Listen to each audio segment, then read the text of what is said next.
il niche pas sur ton site? Non, il niche plus là depuis. Sûrement Il quoi. reviendra peut-être, hein, mais la roselière a perdu en homogénéité, en densité, et donc c'est sûrement lié à ce genre de choses. Et donc si on arrive à recréer ce merlon d'argile et à reconditionner l'eau au sein de la zone humide, effectivement ça va tout améliorer et il faut croiser les doigts, peut-être qu'il revient. Mais oui, en tout cas il est bien présent. À chaque fois qu'on vient on le voit, Ouais, il est sur site. Il profite, disons, de la ressource alimentaire, même si son nid n'est pas là. C'est un oiseau qui peut voler des kilomètres et des kilomètres. Et en tout cas il profite de toute la nourriture disponible sur ton site.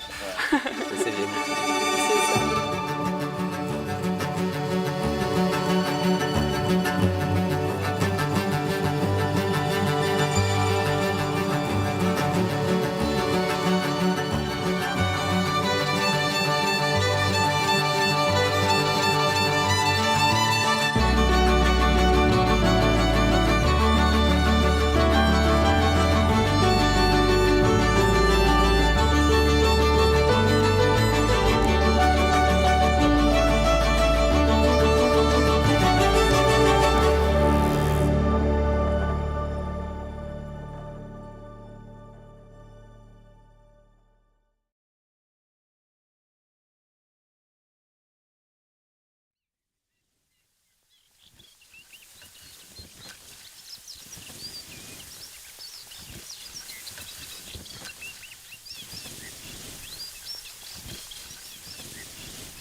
Donc cet habitat, c'est la roselière, hein. Donc c'est facile à reconnaître, à identifier. On est sur un habitat qui présente pas une énorme richesse au niveau végétal, hein. On a une seule et même plante à perte de vue. C'est le roseau commun ici, qui est facile à reconnaître, hein. C'est une tige qui va présenter une hauteur différente, des diamètres différents en fonction des conditions qu'on retrouve sur le site. Je m'appelle Clara Rondeau, je suis chargée de projet roselière littorale d'Occitanie à l'ADENA. Donc j'ai rejoint l'équipe de l'ADENA en 2019. On travaille avec une multitude de partenaires scientifiques, mais aussi une multitude de partenaires spécialisés dans l'éducation, à l'environnement et au développement durable. Et les enjeux, ils sont forts. Pourquoi? Alors d'abord parce que c'est un puits de biodiversité. Et même si ça paraît au premier abord assez hostile, surtout ici là sur le pourtour méditerranéen, hein, on a souvent entendu dire que les marais c'était vecteur de maladies, eh bien ça a un rôle essentiel sur le territoire, particulièrement sur le littoral avec le changement climatique à venir. Pour les populations, c'est un habitat qui a des enjeux forts. Ça va lutter contre les inondations, contre les crues. Ça permet aussi de préserver l'eau potable qui est disponible dans nos nappes, hein, puisque en milieu lagunaire, la mer elle a tendance à vraiment façonner les territoires. La mer elle est bien présente de par le sel, hein. Il est présent à la fois dans l'eau de la mer mais aussi présent dans l'eau sous la nappe, donc la nappe qui est présente sous la mer. Sous la terre, cette fois, on a de l'eau douce. Cette eau douce, on l'utilise nous au quotidien, hein, que ce soit pour l'activité agricole. Voilà, c'est l'eau potable, c'est vraiment une ressource qui est précieuse et indispensable dans nos activités au quotidien. Cette eau, elle est aussi majeure pour beaucoup d'espèces végétales et animales qui sont présentes donc, sur les zones humides. La frontière entre cette eau salée sous la mer et l'eau douce sous la terre, on l'appelle le biseau salé. Ce biseau, en fonction des saisons, il recule et il avance sur le territoire. Et les roselières, elles permettent quoi? Elles permettent d'éviter que ce biseau salé rentre trop profondément à l'intérieur des terres et soit ainsi nuisible aux activités agricoles, mais aussi à la ressource en eau potable. Donc les roseaux constituent finalement un énorme allié pour nous au quotidien, mais aussi un habitat d'espèces protégées, un habitat d'espèces patrimoniales qui sont complètement dépendantes de cet habitat et qui ne pourraient vivre sans ce dernier.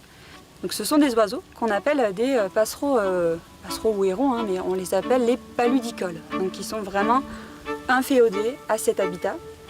À savoir que ces espèces paludicoles, on en a l'hiver, on en a l'été, on en a parfois que en migration. Donc c'est pas facile pour le grand public aussi de se saisir de ces espèces qui sont très difficiles à observer dans ce genre d'habitat.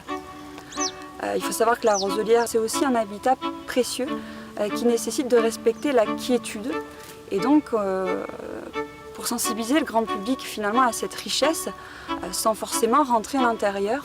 On invite les gens à une nouvelle notion, qui est la notion de paysage sonore. C'est quelque chose auquel on fait souvent peu allusion. On a toujours besoin de voir, hein. Nos yeux, c'est vraiment un sens qui est très éveillé chez nous, contrairement à l'ouïe. Et pourtant, dans une roselière, c'est un tout autre paysage sonore que dans une forêt de feuillus ou dans la garrigue. Et donc, on invite les gens à s'approcher de la roselière sans forcément y pénétrer, pour tendre l'oreille, pour écouter. Parce que bien que les espèces qui y vivent ont tendance à avoir des mœurs très discrètes, un plumage très cryptique, on les voit très difficilement, elles sont trahies par le chant, par les cris qu'ils émettent, et sont relativement quand même faciles à écouter et à reconnaître, à identifier.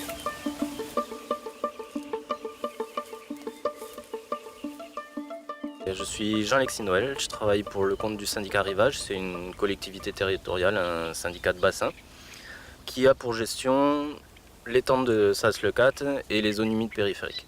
Donc moi, ma mission, c'est la gestion des 2372 hectares de zones humides qu'il y a sur le bassin versant de l'étang de Sals-le-Cat.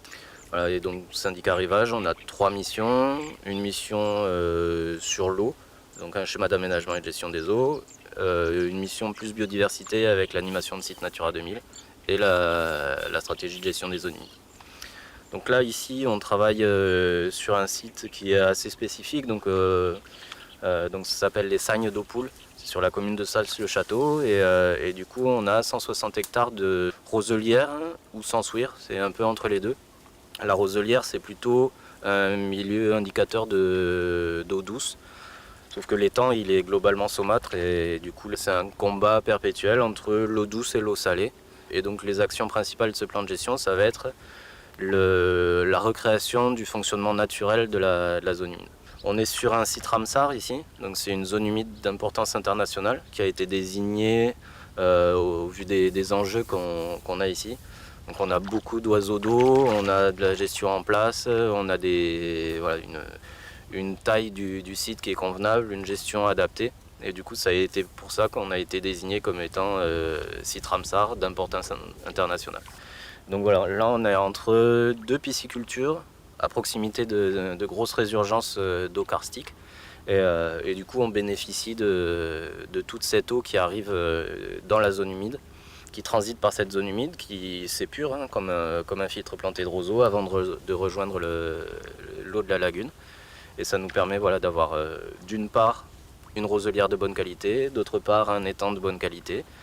Et la roselière, c'est un support de biodiversité qui est extrêmement important et ça nous permet d'avoir une multitude d'oiseaux protégés, non protégés, d'intérêt communautaire ou pas, mais qui peuvent exister ici en toute quiétude.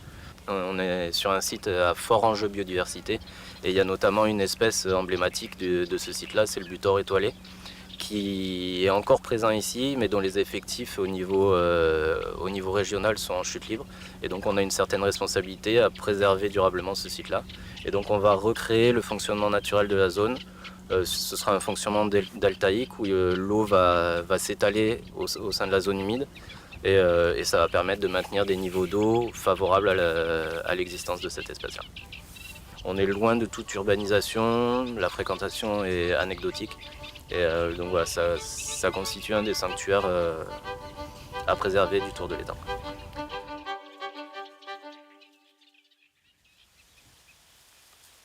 Au-delà de la France, à l'échelle européenne, il y a une volonté, je pense, de mettre en commun les méthodes de suivi, de mettre en commun les résultats, parce que au final, on se rend bien compte que gérer son site uniquement au regard de la diversité qu'on a locale, sans prendre en considération ce qu'il y a autour de nous, c'est pas des plus efficaces. Et c'est vrai qu'à l'heure actuelle, le projet il est bien tombé par rapport à vos travaux, mais en fait c'est vos travaux qui sont bien tombés aussi par rapport au projet.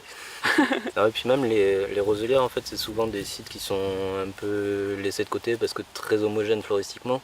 Et puis c'est pas un habitat d'intérêt communautaire, donc c'est parfois un peu négligé. Mais en tant qu'habitat d'espèces, c'est primordial de les connaître, de bien les connaître.